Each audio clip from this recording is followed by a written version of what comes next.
Hey guys, welcome back to the YouTube channel and welcome if you're new here. My name is Shan from HomeWithShan over on Instagram. My son George is 8 months old. He is a baby-led weaning at the moment. He tends to prefer to just pick the food up and feed himself rather than me trying to spoon feed him. He used to like that, but he's just not having it anymore. So I thought I would just show you my 4 really easy recipes for baby-led weaning. We've got 1 breakfast recipe and then 3 like lunch and dinner recipes. They're kind of interchangeable, I would say. So let's get straight into it. I've only got 45 minutes, so I've got to start batch cooking my life away. So I'm just going to start with a really simple one, which is just sweet potato wedges. George absolutely loves these. I've just given these sweet potatoes a quick wash over in the sink and a rinse and everything, and I'm just going to leave the skin on whilst I cook them, just so they don't turn to mush or anything, and then I can just peel the skin off really easily once they're cooked, and I can give them to George and he can eat the whole thing. Sweet potato is like the easiest recipe ever. You literally just cut them all up, pop a bit of oil over them and then a bit of spice if you want to, but you don't have to.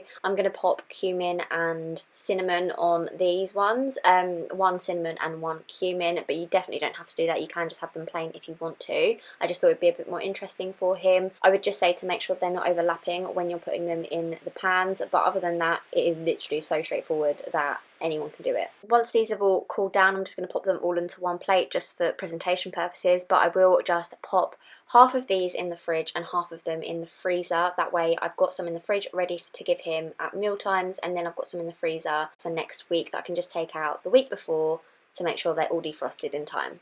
The next recipe is a breakfast recipe, and this one needs 2 bananas, ripe preferably. These ones weren't quite ripe enough, but I did use them in the end and just mashed them up essentially. This one's going to be for some oat muffins or breakfast muffins, whatever you want to call them, and you can literally just make them plain, but I think I'm going to add some blueberries into this as well. So I guess blueberry muffins for George this week and next week probably, because I'm going to make a hell of a lot and I'm definitely going to have to freeze a few. Once all the bananas are mashed up, I'm going to add 200 grams of oats. Any kind of oats will do. I just tend to put rolled oats in, and then I'm going to add 1 egg, mix that all in, some vanilla extract as well, and then I'm going to add some almond milk as well, just because we had almond milk in, but you can use any kind of milk, and then it's going to look like a porridge consistency. And like I said, I'm going to add some blueberries in this, but you can add anything you like. I've just added frozen blueberries and mixed that all in together so it's nice and purple. Then I'm going to grease the muffin tin with some coconut oil, just because it's a little bit healthier than butter, but you can kind of do it with anything.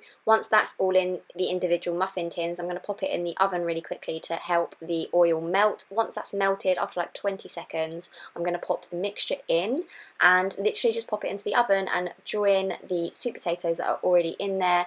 The temperature, by the way, of the oven at the moment is 180. I feel like that's going to be totally fine, and these turned out brilliantly. So yummy. I actually took one and they were so nice, so I definitely recommend these even if you don't have a baby. The next one is a courgette fritter. George is really obsessed with these. I just start by grating a courgette. Basically pop that into a bowl, 2 tablespoons of flour, add 1 egg, and then literally mix it all together, and that is your mixture done. You can do this with any vegetables, but I chose courgette. I literally just pop it on to the frying pan in these little patty kind of sizes. I try and make sure that none of them are sticking together, and I grate over a little bit of parmesan, but that is optional. Once they've been cooking on one side for 2 minutes or 3 minutes, flip them over and then do the same again, and they are done. So easy and so tasty. George actually really likes these ones. This was George a couple of weeks back, actually enjoying some spinach and sweet corn fritters that I made with the exact same recipe. I just put sweet corn and spinach in, obviously. You really can just swap out the veg for anything with these fritters, so I think it's really worth a go. Just have a little rummage in your fridge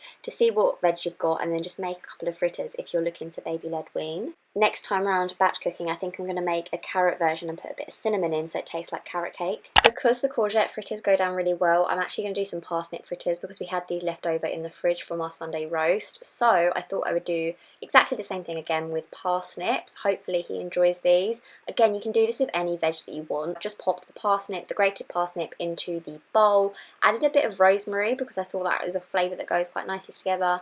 2 tablespoons of flour and an egg, mix it all together.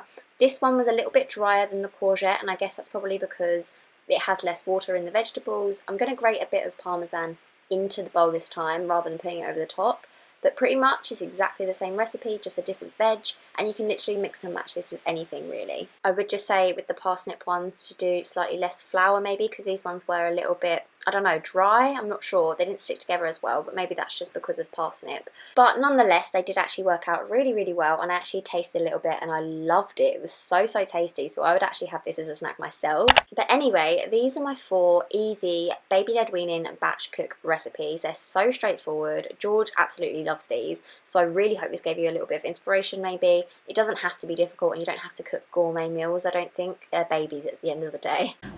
So I'm now finished. I feel like I've definitely cooked a lot of food. That will last us for a very long time. So I've put about half of it in the freezer and then half of it in the fridge, and stuff in the fridge will obviously give him throughout the week. And then the stuff that's in the freezer we can just take out like the week before, the day before the week starts, and then we can just give that to him whenever he needs it. So yeah, and it's a good variety, I think. All lots of veggies and things like that, but also like some really good flavours that I know he's going to really enjoy. Let me know if you like this video. Give it a thumbs up if you did, because I like doing these batch cooking recipes.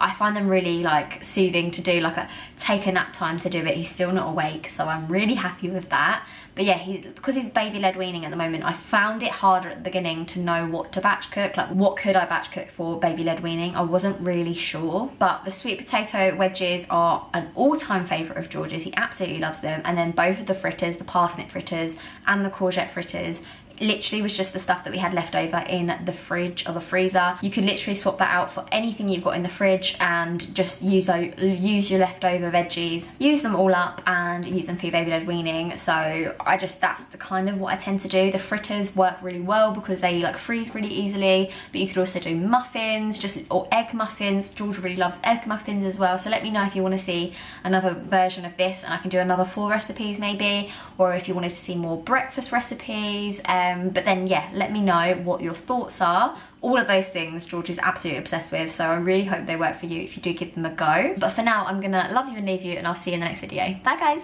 I was always the one to find myself lost in long conversations, oh, 'cause I've always been told that things will unfold if you keep on waiting. But then you came along and proved me all wrong. I was so mistaken, 'cause you glue all the pieces back together. Yeah, you take all my wrongs and make them better. Yeah, you're making me wanna try forever. And I feel so free, oh my sweet baby.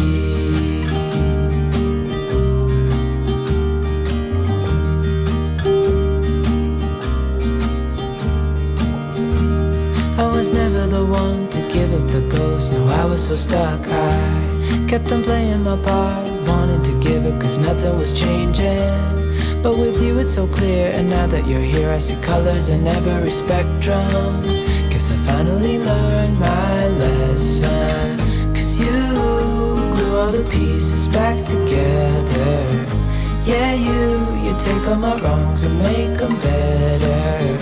Yeah, you're making me wanna try forever. And I feel so free, oh my sweet baby.